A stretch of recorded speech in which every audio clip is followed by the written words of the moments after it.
Bonjour à tout le monde. Je me présente juste vite, Jessica Delazuffray. Je suis aujourd'hui la directrice opérationnelle du nouveau centre Learn à l'EPFL. Je vais en dire 3 mots après. Pour mon parcours professionnel, en toute breveté, j'ai travaillé à la fois dans la didactique universitaire à l'Université de Fribourg, dans des projets de formation professionnelle, donc ici avec les gens de cette maison en collaboration dans le projet Dualité. Mais aussi dans la R&D pédagogique dans une start-up EdTech, donc voilà, c'est assez varié.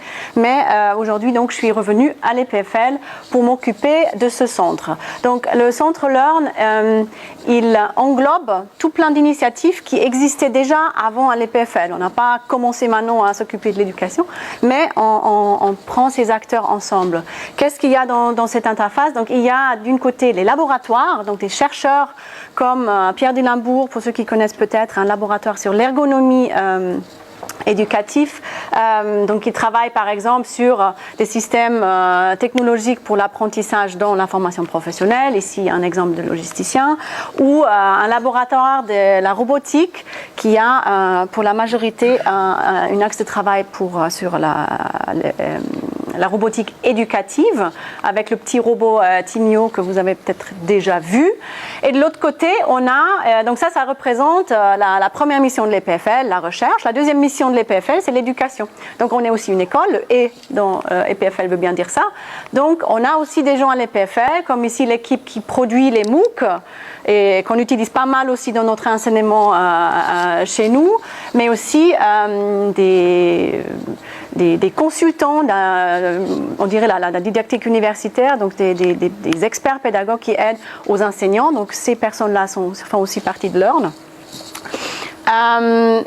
Ça, et la troisième mission de l'EPFL, c'est l'innovation, c'est le transfert des technologies. Donc pour ça, on a intégré l'année passée le EdTech Collider. C'est une coworking space pour les entrepreneurs en technologie éducative, parce que l'éducation, c'est un marché assez difficile. Donc pour ces personnes, ça peut être une bonne idée de les mettre en communauté pour qu'ils travaillent ensemble, parce que EdTech, c'est pas comme le FinTech, le MedTech, le High-Tech. C'est très différent et très long. Les décisions sont prises différemment, etc. Donc pourquoi on a mis ces gens ensemble? L'idée, c'est que pour vraiment avoir un impact sur l'éducation, et ça ne veut pas dire avoir beaucoup de publications ou juste faire des bonnes pratiques, on a quelque chose à faire ensemble. Et c'est ça qu'on appelle la recherche translationnelle. On adopte un peu un terme de la médecine qui veut dire... en laboratoire, on trouve bien des choses, mais on n'a pas encore affranchi la complexité de la vie réelle. Donc, si on n'étudie pas en cabinet, à l'hôpital, et on renvoie les questions qui se posent dans la pratique aussi aux chercheurs, si on ne fait pas toute cette boucle, on ne peut pas vraiment créer une réelle valeur ajoutée dans l'éducation. Donc, bref, on fête notre premier anniversaire, donc c'est très jeune. On a été il y a 2 jours à Berne. Parce que le F, bientôt on a traité toutes les lettres. Le F dans EPFL, c'est quand même fédéral, donc on s'est dit, on ne va pas se présenter que dans la Suisse romande, faire revenir tous les gens à Lausanne, mais c'était à Berne, on était moitié-moitié, on a une petite majorité francophone, ce qui a fait plaisir à beaucoup de monde d'envahir la Berne fédérale, mais donc on a eu plus que 300 personnes qui sont venues justement qui s'intéressent à cette recherche translationnelle, c'est-à-dire c'est pas une conférence pour les enseignants, c'est pas une conférence pour les chercheurs, c'est une conférence pour réunir tout ce monde, les autorités cantonales, les formateurs des enseignants, les start-up, les entreprises, etc. Tout ça ensemble. Bref, donc pour la prochaine édition, vous êtes bien invités. Alors, pour venir à notre thème d'aujourd'hui, donc quand vous m'avez posé le thème, il y avait un piège quand même, hein? Robotisation, automatisation. Maintenant, on vient les gens de l'EPFL et on va dire quoi? On va dire que dans 10 ans, tout va être repris. Non, justement, ce piège, je ne voulais pas tomber dedans et je prends le thème un peu plus large. Donc, Jean-Pierre a aussi plutôt parlé de la digitalisation, donc tout ce que la technologie peut amener, si c'est directement le machine learning ou un peu plus modeste, d'autres technologies. Voilà, donc... j'aimerais bien vous montrer quelques exemples où on utilise les technologies digitales pour rendre visible ce qui est peut-être pas tout de suite visible. Donc, mon point de départ, c'était les données. qu'est-ce qu'on a à disposition comme information que le digital peut nous aider à capturer, rendre accessible, visualiser pour un enseignant, pour un apprenant, pour les gens qui ont besoin. Premier exemple est très vieux déjà. Ça fait, je pense, plus que 10 ans. C'était un des premiers projets quand je suis venue en tant que chercheuse, visiteur, ou je ne sais pas comment vous appelez ça, il y a 11 ans à l'EPFL, c'était ça un projet. Donc cette table, qu'est-ce qu'elle fait? On est assis autour et elle arrive à visualiser le temps de parole. L'idée ici, c'est que c'est quelque chose qui est accessible, c'est une donnée qu'on peut observer, mais on ne peut pas être exact. On est en discussion, on ne va pas compter les mots, on ne va pas compter les phrases, on ne va pas avoir son... Donc, la table nous soulage en comptant ce temps de parole avec l'hypothèse qu'un équilibre de temps de parole de chaque participant dans un groupe peut être un indicateur qui est intéressant. Ici, pas forcément pour évaluer le travail de groupe, ça pourrait, mais on n'a pas exploité forcément sur ce niveau-là. On a plutôt exploité sur le niveau, on appelle ça les awareness tools, donc les outils pour créer une, comment on appelle awareness, conscience, voilà, désolé, c'est pas ma langue maternelle, comme vous pouvez peut-être entendre. Donc une conscience sur un élément que le groupe peut autoréguler.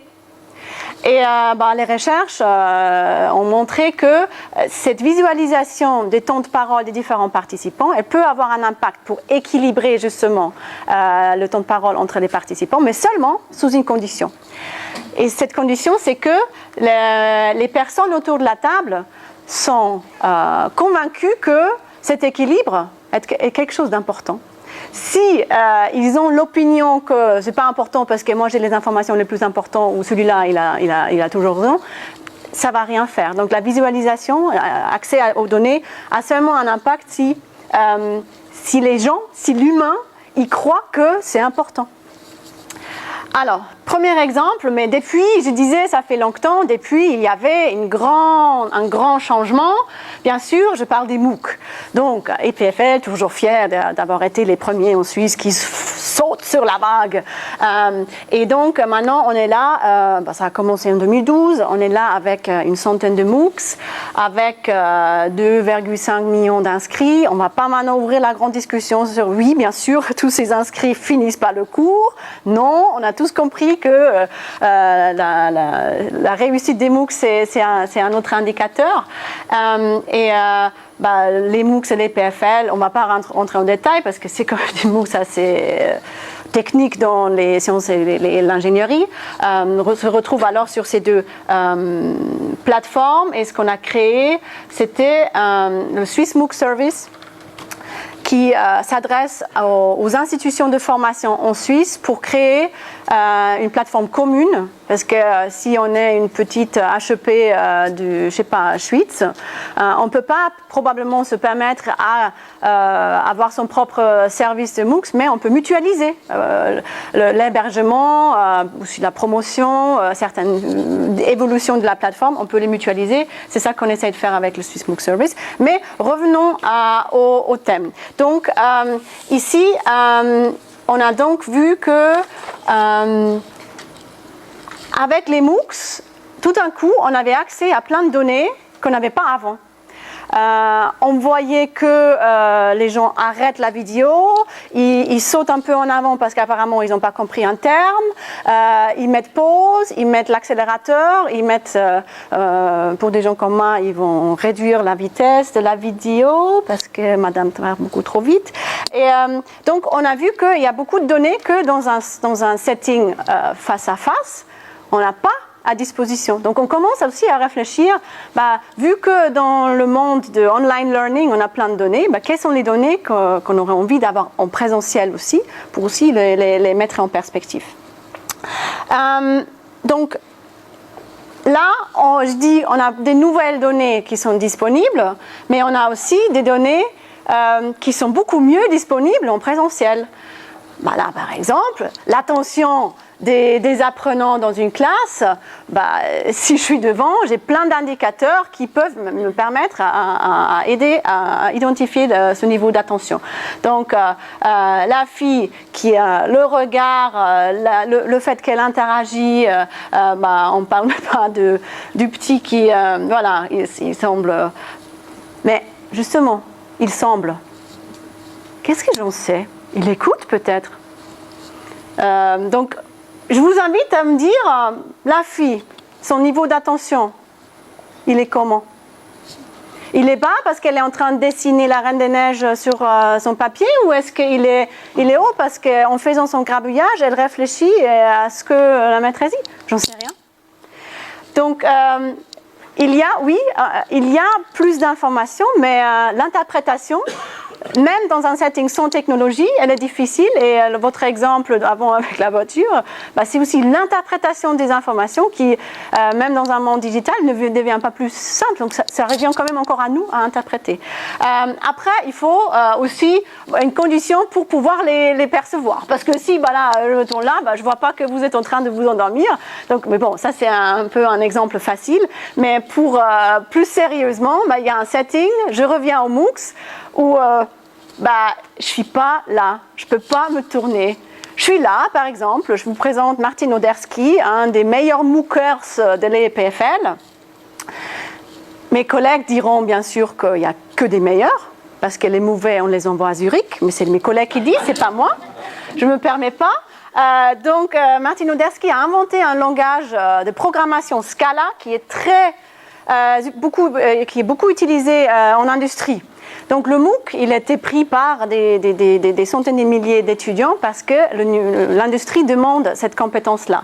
Donc là, on le voit dans sa classe à l'EPFL enseigner et devant son jolie étagère de livres dans son bureau, dans son MOOC. Donc là, aucun retour sur les apprenants. Donc là, il est un peu perdu quand même. Il est dans un studio, on filme sa main parce qu'on montre le stylo, c'est super, mais il est tout seul, il n'a aucun retour, il n'a pas une donnée sur ses élèves. Donc, je vous montre ce qu'on peut lui mettre à disposition.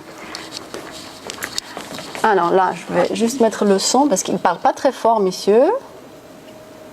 On est où? Tac. You've seen in the slide that function parameters come with their type, and this type is given after the parameter.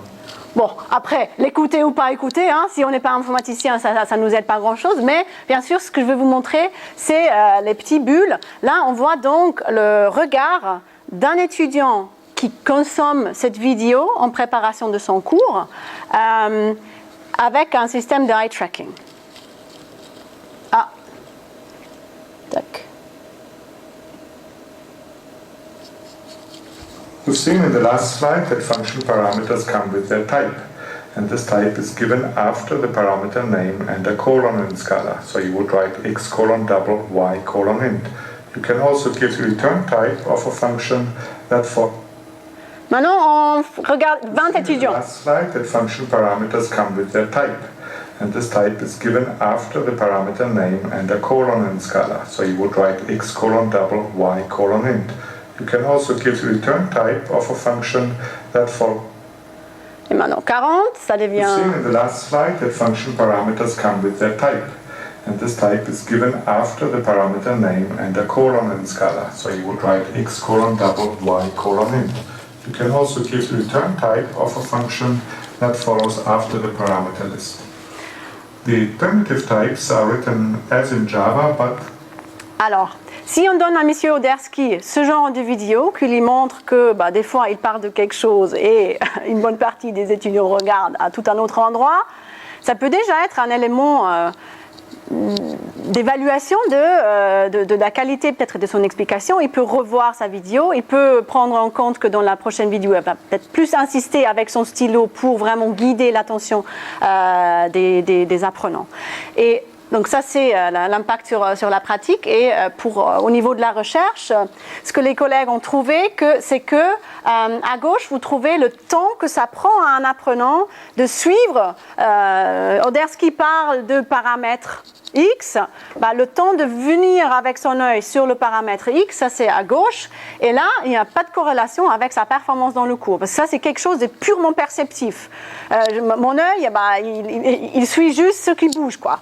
Ça c'est évolutionnaire, pas d'effort cognitif, tandis que ici à droite, on a la durée. Une fois que je suis arrivée à ce point de fixation, combien de temps je reste? Je reste avec l'enseignant qui est en train d'expliquer quelque chose sur ce paramètre.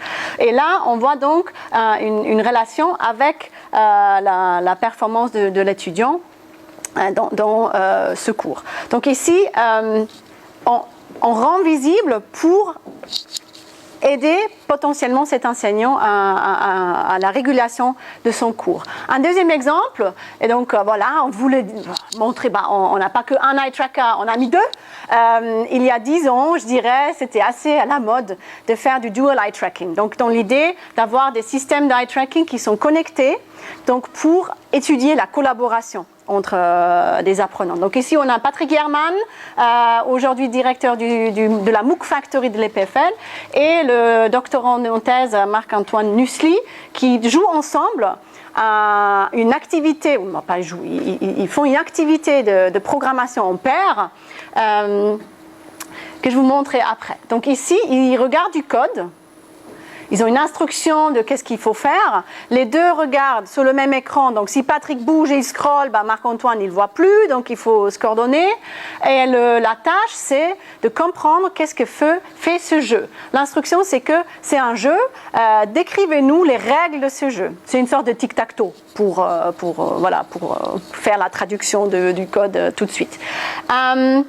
Et donc, ce qu'on a fait, donc on prend le regard de ces deux personnes pendant qu'ils passent par les étapes. Donc, au début, ils doivent expliquer le code pour comprendre qu'est-ce que fait ce jeu.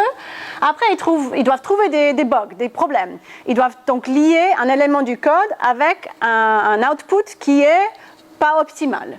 Après, révision du code et de nouveau debugging. Ce qu'on voit déjà à l'œil, c'est que les patterns, les motifs sont assez différents. Donc, on ne peut pas, le même indicateur durée de la fixation ou vitesse de changer la fixation, ce n'est pas les mêmes en fonction de la tâche. Donc, on ne peut pas juste dire oui, combien de temps il reste. Non, c'est vraiment très sensible au type d'activité qu'on donne aux apprenants. Et ce qu'on a fait après, c'est, on voulait travailler sur la collaboration, donc il faut un peu mettre ces deux ensemble. Donc vous voyez déjà venir la matrix, voilà, elle est là. Donc on a une personne, chaque pixel c'est 200 millisecondes, et si les deux regardent au même endroit, au même pixel, donc aux mêmes entités de 200 millisecondes, c'est un point noir. Et si la personne 2 regarde avant la personne 1, on est en bas de la diagonale. Et si c'est dans l'autre sens, on est en haut de la diagonale. Bref, et on s'est donné une petite la diagonale plus et moins 2 millisecondes. Parce que voilà, aussi déjà au niveau de mesure, faut pas prétendre une exactitude qui n'est pas là. Donc tout ce qui est là dans le bandeau entre les deux rouges là serait des moments de récurrence où les deux regardent la même chose. Et qu'est-ce qu'on fait après avec ça? Donc on voit que, si je regarde, je vais vous montrer des vidéos. Donc on a pris des pairs qui ont travaillé sur cet exemple et on a ceux qui sont bas en récurrence visuelle et ceux qui sont hauts en récurrence visuelle. Et ce qui est intéressant, c'est d'écouter aussi ce qu'ils se disent. Parce qu'on a différents niveaux d'évaluation. Je ne dis pas avec le eye tracking, on n'a pas besoin de toutes les autres informations. Non, ils se parlent. Donc cette conversation, elle peut aussi être interprétée. Dans un des exemples, vous allez entendre les clics. Donc c'est un étudiant qui souligne un texte pour que l'autre il le voie. Donc on a tout plein d'informations en même temps. Donc ici, ceux qui ont peu de récurrence. This part checks for leader. It actually P. Rouge parle. P is for player, and those indexes are for their list of taken numbers. And at one moment, Et vous voyez le graphe, la map, elle n'est pas très noire. Indexes and gives what player yeah. Donc à la fin, on a l'impression que le rouge, il a parlé, l'autre dit quelque chose, il dit ouais, ouais. Et si on n'avait que entendu ce qu'ils se disent, on aurait cru que, ah ouais, probablement, le bleu, il suit bien ce que dit le A. Et au niveau de leur regard, on a vu que ils étaient pas alignés. Pour le deuxième exemple. What is this line for? I don't know. It's a different. Like it's. We just looped 3 times. Oh look, the start of the loop is different each time. Yeah. First, I1 starts at 0. I2 starts at. I2 will start at 1 and I3 has 2. Yeah. So we take the first. Voilà. Donc là, on a tous chaud au cœur. C'est comme une danse. Les deux regards, ils s'emballent. Et aussi au niveau de la conversation, il explique la première ligne et le deuxième dit bah oui et le deuxième c'est. Donc là, on voit vraiment la beauté de cette collaboration marcher. Donc là. Le fait qu'on a à disposition ce regard nous aide à interpréter d'autres données qu'on aura à disposition, comme le dialogue, les clics, et autre chose. Donc, et ça peut nous aider des fois aussi à trouver une interprétation autre. Donc ici, on rend visible l'alignement entre deux étudiants comme indicateur de la qualité de la collaboration. Et revenons juste à l'exemple des MOOCs avec Martin Oderski qui a pu voir donc, où regardent les étudiants. Au lieu de maintenant dire tu ne regardes pas au bon endroit, tu es à risque. Qu'est-ce qu'on a fait avec ça? On a essayé d'utiliser cette idée plutôt pour le scénario pédagogique du côté de l'enseignant. Donc, qu'est-ce qu'on a fait? On a pris... ça, c'est un autre prof, M. Chantal, qui a créé un MOOC sur les villes africaines. Et on lui a donné à lui un eye tracker, parce qu'on ne peut pas maintenant envoyer à chaque étudiant avec son petit pack d'inscription, on lui donne son eye tracker pour dire à partir de maintenant on va te traquer. Non, c'est pas intéressant et ça, ils ne nous laisseront pas de toute façon. Et donc dans le MOOC Studio, il y a une caméra là en haut qui filme depuis en haut, donc ce que je fais avec ma main sur le slide. Il y a une caméra sur les slides et la caméra donc de l'enseignant. On a dû mettre des tags autour pour que, pour que les informations puissent être identifiées, où regarde l'enseignant sur cette image-là. Et cette information, on l'a intégrée dans la vidéo. Donc, vous allez voir maintenant, au moment où je regarde le MOOC, je peux avoir l'information où regarde l'enseignant et on espère que ça soit utile. Alors... Monsieur Chénal commence. Aujourd'hui. Alors une première image, on est à Dakar, ce qui est intéressant c'est qu'on voit tout de suite l'architecture coloniale qui pointe son nez. On a les bulles vertes ici, peut-être encore de la vieille tuile de Marseille. On a un certain dispositif de façade qui permet de voir que le bâtiment ancien, et puis derrière on voit poindre des bâtiments un peu plus récents. Donc on est au centre-ville, rien que sur cette image j'ai déjà pu... Autre exemple. Une installation qui est sans doute une école secondaire ici. On aurait su que c'est une école secondaire, on est des professionnels de l'éducation, c'est clair. Pour l'instant, non. avec une urbanisation relativement lâche, on n'est pas sur la très haute densité ici, mais on peut voir les différents éléments, le rond-point, les routes qui partent notamment vers... Donc ça, une image qu'avec son regard, on arrive beaucoup mieux à interpréter de quoi il parle et lui suivre. Donc c'est une sorte aussi, comme le stylo, de donner des informations, de guider l'attention des élèves. Qu'est-ce qu'on a trouvé dans la recherche, juste brièvement sur cet exemple, c'était que vert, c'est donc les parties de la vidéo où il y avait ce regard du prof présent. Donc les actions de pause, mettre la vidéo sur pause, ont diminué, et les actions de revenir en arrière pour répéter quelque chose ont aussi été réduites. Et là, cette vidéo, c'était une vidéo dans un ensemble de MOOC. On voit bien que le nombre de pauses est vraiment pour cette vidéo le plus bas. Donc en général, ça semble aider à la compréhensibilité de ce contenu. Voilà, donc ça c'était un peu la première parenthèse, rendre visible l'invisible, mais après comment l'utiliser, donc plutôt pour aider à revoir son cours, à implémenter un design pédagogique. Maintenant, venons à un projet qui est un peu plus de votre mission que vous m'avez donnée, sur plus l'aspect intelligence artificielle, donc, mais dans un but de soutenir l'apprentissage. Peut-être que vous avez déjà vu ce petit robot. Nous, on l'utilise dans le laboratoire de Pierre Linenbourg pour travailler sur l'apprentissage de l'écriture. Donc ici, on a des enfants qui ont parfois des difficultés à écrire, et la tâche consiste à apprendre au robot à écrire pour lui aider à passer son test.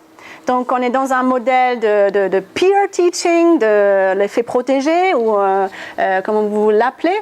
Donc le robot n'est pas présenté comme la machine intelligente, elle va maintenant m'apprendre à écrire mieux que mon prof. Non, c'est l'inverse. C'est le robot qui est l'apprenant. Après, le robot, il est intelligent, mais ce n'est pas le discours qu'on a vis-à-vis de l'enfant, parce que qu'est-ce qu'il fait?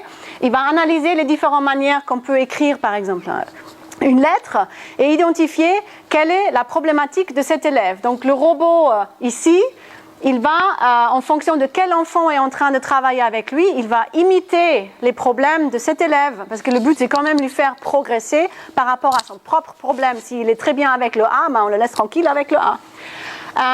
Cette recherche nous a, un peu par hasard, amené à avoir beaucoup de données.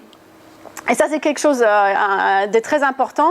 Pourquoi aujourd'hui on a un tel colloque et pas il y a 20 ans? C'est pas qu'il y a 20 ans, on n'avait pas des travaux sur le machine learning pour l'éducation. On avait déjà ça. Pierre Linenbourg, il a fait sa thèse, et c'était pas hier, même s'il est encore assez l'air jeune, quoi. Mais aujourd'hui, la différence, c'est les données. Les masses de données qu'on a à disposition, et on l'a senti dans ce projet. Donc le fait de tester plein d'enfants, les faire écrire là-dedans, on a récolté des données qui peuvent nous être utiles maintenant à proposer quelque chose de nouveau. Alors qu'est-ce qu'on fait? On a créé une application Dynamico qui peut aider à diagnostiquer un problème d'écriture. Comment il fait ça? Prenons, non, je vais vous laisser ça d'abord. Déjà, c'est un problème, la dysgraphie, 9% des enfants, mais une difficulté pour 25% des enfants. Et on sait tous que ceux qui ont des problèmes à écrire, il n'a pas seulement des problèmes en français, il a aussi des problèmes dans d'autres branches, il a un problème avec sa scolarité en général. Donc lui aider, c'est quelque chose de très intéressant. Aujourd'hui, le test pour diagnostiquer un problème, il s'appelle BHK. L'enfant écrit, et à travers de cette écriture, un spécialiste va évaluer avec une telle grille qui, par exemple, regarde la distance entre des lettres, ou la distance entre les mots, la différence, la variabilité de taille, et ce genre d'éléments. Et ce test, il prend 20 minutes, il faut un expert, il faut avoir le rendez-vous, et on voit que souvent, entre le moment où on a un soupçon qu'il pourrait avoir peut-être une difficulté et le moment où l'enfant il reçoit de l'aide, il s'est passé plus que 6 mois. Donc, c'est pas intéressant. On peut, un enfant tout content d'aller à l'école, on le perd, quoi. Alors, qu'est-ce qu'on cherchait? On cherchait quelque chose qui va plus vite, qui a peut-être pas besoin d'un expert, parce que l'expert, il doit être là pour lui aider, mais pour le diagnostic, c'est peut-être pas là où c'est le plus intéressant, qui est plus fiable. Ici, la reliabilité entre deux codeurs, c'est 60%. Donc, il faut de toute façon encore un peu plus d'informations. Et on se demandait, toutes ces données qu'on avait, parce qu'on les a laissées écrire sur l'iPad, c'était ça l'outil qui passait entre le robot et l'enfant, on a des informations dynamiques. Et c'est ça qu'on va voir maintenant. Donc, Ici, on a visualisé par exemple la vitesse. Donc, vous voyez, s'il y a des changements de couleur, ça veut dire que l'enfant passe de très vite à très lent, très vite à très lent, très vite à très lent, qui est un indicateur d'une problématique d'écriture. Ici, il y a beaucoup moins de ça. Donc, ce qu'on a fait, et là on revient donc à l'intelligence, à l'automatisation, on a pris un set de données qui était déjà classifié problématique avec dysgraphie ou pas, parce qu'il faut quand même cette intelligence de départ, sinon le machine learning ne peut pas en extraire quelque chose. Et on a cherché quelles caractéristiques dans l'écriture étaient les plus prédictives pour cette problématique de la dysgraphie. Donc, on appelle ça l'extraction des features dans un set de données. Donc, quelles caractéristiques nous aident à expliquer certains éléments. Et ça nous a amené à une quinzaine de caractéristiques. On retrouve 3 caractéristiques statiques qu'on aurait déjà vues dans le BHK, mais les autres 12, c'est plutôt des éléments dynamiques. Donc, justement, la vitesse, j'appuie comme un malade, ou c'est assez... Donc, tous ces éléments-là, on ne peut pas le voir sur le papier une fois que c'est fini. Bah, sauf s'il y a un trou, parce qu'on a vraiment appuyé trop, mais c'est un peu plus... fine. Donc là, en 15 secondes, un élève qui écrit des mots sur l'application, il a son profil qui donne une indication sur où est-ce qu'il en est par rapport à ces caractéristiques-là. Donc, si on parle machine learning ici c'est une approche de supervised learning, c'est-à-dire que nous, on a donné les variables, on a dit par exemple la vitesse, la vitesse du changement de vitesse. Tous ces indicateurs-là, on a donné nous, et on a laissé la machine nous dire laquelle de ces indicateurs était la plus prédictive. Seulement comme ça, on a pu interpréter qu'est-ce qu'on peut en faire. Si on est dans l'autre branche du machine learning, où on appelle ça unsupervised, c'est-à-dire qu'on donne à la machine les informations, on dit juste, lui il est dysgraphique, lui il n'est pas dysgraphique, pour le reste, débrouille-toi de me sortir la différence entre les deux. Et là, vous avez tous entendu deep learning, etc. Après, la machine, elle peut nous dire, pour une écriture donnée, dysgraphique ou pas, mais elle ne peut pas nous dire pour quel indicateur, pourquoi. Donc l'interprétabilité, dans ce deuxième cas, elle ne serait pas donnée. C'est pour ça que nous, on fait appel aux méthodes où on peut interpréter derrière, parce qu'on veut s'en servir. Et c'est là aussi la relation entre l'homme et la machine, si on lâche l'interprétabilité, on est un peu mal. Alors, qu'est-ce que ça donne après au niveau des résultats? Donc ici, vous voyez la différence entre les bleus qui sont des non dysgraphiques et les oranges qui sont diagnostiqués dysgraphiques, donc qui nous permettent vraiment de manière stable. Ici, c'est un nouveau dataset, c'est aussi important pour tous ces algorithmes. On va les entraîner sur un set de données qui sont données, avec cette annotation, c'est un dysgraphique ou pas. Mais après, il faut aussi prouver qu'il arrive à faire ce prognostic pour un nouveau dataset. Parce que souvent, ces algorithmes sont comment on appelle ça, overfit. Ils sont trop spécifiquement surentraînés sur un dataset, mais après on lui donne les enfants de l'école à côté et l'algo il ne sait plus rien faire. Donc là on voulait prouver que même avec des nouveaux données il y a cette distinction qui est possible et les collègues sont très fiers parce que ça a passé en Nature of Digital Medicine et tout le monde est content.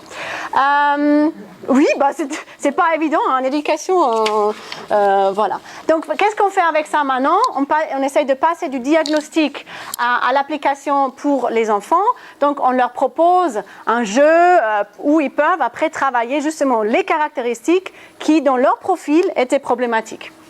Alors, avec des jeux où on passe, voilà, si c'est justement les rangs, on peut travailler ces éléments-là. Et ce qui est intéressant après, au niveau, on revient à l'intelligence artificielle, chaque fois, je fais ça sur la tablette. Donc, je suis toujours en train d'aussi alimenter mon système pour qu'il devienne plus intelligent dans le sens qu'il a plus de données à disposition. J'ai fait mon test, j'ai vu que tel indicateur, il est très faible, je donne le jeu en conséquent, et comme le test, il prend 15 secondes, je peux lui refaire et je peux du coup apprendre sur l'efficacité de cette activité très très vite. Si on se rend compte que l'activité elle aide pas à développer justement là, ça a marché, c'était bas là et maintenant c'est plus haut. Mais si c'était pas le cas, on peut très vite se rendre compte et adapter. Ça, l'intérêt. Maintenant, je regarde juste l'heure parce que vous avez commencé en retard et je ne veux pas vous faire. Donc, peut-être juste pour peut-être prendre encore 5 minutes. Pour dire, automatiser l'évaluation ou peut-être plutôt soutenir l'évaluation. Dans tout le discours autour de oui, on vit dans un monde complexe et imprévisible, les fameux 21st Century Skills ou les 4C, ou voilà, choisissez votre modèle, mais c'est souvent aussi, ça intègre une compétence d'évaluer. En computational thinking, on appelle ça souvent le debugging et évaluation. Et je dois me rendre compte que je suis en train de peut-être perdre quelque chose et adapter. Et donc, c'est aussi peut-être une question à poser dans l'autre sens. Est-ce que la technologie peut plutôt nous aider à développer cette compétence auprès des apprenants? Donc, je reviens avec le petit Timio que je vous ai montré au début. Et c'est un peu l'idée que un outil, une technologie, elle peut être beaucoup plus neutre dans la relation pour donner un retour, un feedback qui est pris tel quel et qui permet juste d'avancer et de refaire et de réessayer. Un exemple où on a fait ça, c'est pas un robot, c'est beaucoup moins sexy, mais voilà quand même. C'était en formation professionnelle, j'ai choisi parce qu'on est invité à l'IFFP. Et là, je dois baisser le son parce que la musique, elle n'est pas importante. Donc là, on a créé un système de réalité augmentée pour les apprenants en logistique.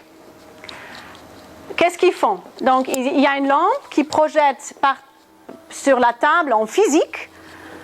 Et on a des petites étagères en plastique. On lance une application, on met en place un entrepôt. Des sorties, l'arrivage, on indique si un chariot élévateur il passe ou pas. Ah oui, ça devient vert, il passe, tout va bien. Et on met en place. Et on essaye de faire ça de manière optimale pour bien utiliser l'espace, avoir un système où le chargement des quais est bien. Et après, une fois qu'on est bon, on va lancer la simulation avec un petit jeton, pas d'interface digitale débranchée, tout. Et on voit les petits chariots qui se déplacent dans l'entrepôt, qui prennent la marchandise. Et en temps réel, on a des indications, combien de palettes sont remplies, combien de temps ça t'a pris, etc. Et comme ça, l'apprenant, il peut auto-évaluer sa mise en place de l'entrepôt très très vite. Il a ce retour et c'est un peu, c'est assez intéressant. Les logisticiens, dans leur travail, souvent, on les fait bouger des caisses toute la journée. Donc le jour qu'ils sont à l'école prof, s'ils ont ce genre de système, ça leur plaît. Donc ils lèvent la casquette un peu plus et ils regardent quand même. Et après, vous allez dire, oui. Bon, ça c'est constructivisme pur et dur, mais ils vont quand même pas découvrir la formule pour le surface net, surface brute par eux-mêmes, en jouant à... Vous avez complètement raison, ils découvrent pas par hasard. Mais l'idée c'est que on peut ajouter une petite contrainte de design pédagogique en donnant par exemple une carte à l'enseignant qui dit, seulement si je lance cette carte, tu peux lancer ta simulation. Tu mets en place, tu prépares, tu réfléchis, c'est une activité en groupe, vous discutez pourquoi vous mettez les étagères alignées ou pas. Et seulement quand vous êtes prêt, quand vous avez réfléchi, on lance la simulation et l'enseignant, ça c'est Jacques Curceau qui a co-créé avec nous ce système du CPNV à Yverdon. Et après, les élèves, ils expliquent pourquoi ils ont mis comme ça, pourquoi c'est optimal, qu'est-ce qu'ils attendent des résultats. Et après, la simulation, elle les aide à réaliser donc où ils étaient peut-être à côté ou pas. Et donc là, c'est un joli mélange entre la technologie qui aide à visualiser, à nous aussi rendre visible la problématique et quand même le besoin d'avoir un enseignant qui regarde avec et qui modère tout cela aussi pour comparer les différents groupes et en extraire des résultats. Et après, bien sûr, il va quand même introduire la formule sur le SurfaceNet, mais les apprenants, ils auraient déjà vu comment ça marche peut-être pas, comment ils utilisent suboptimal ou mieux le système. Voilà, donc je vous remercie et je me réjouis des discussions qu'on aura aujourd'hui.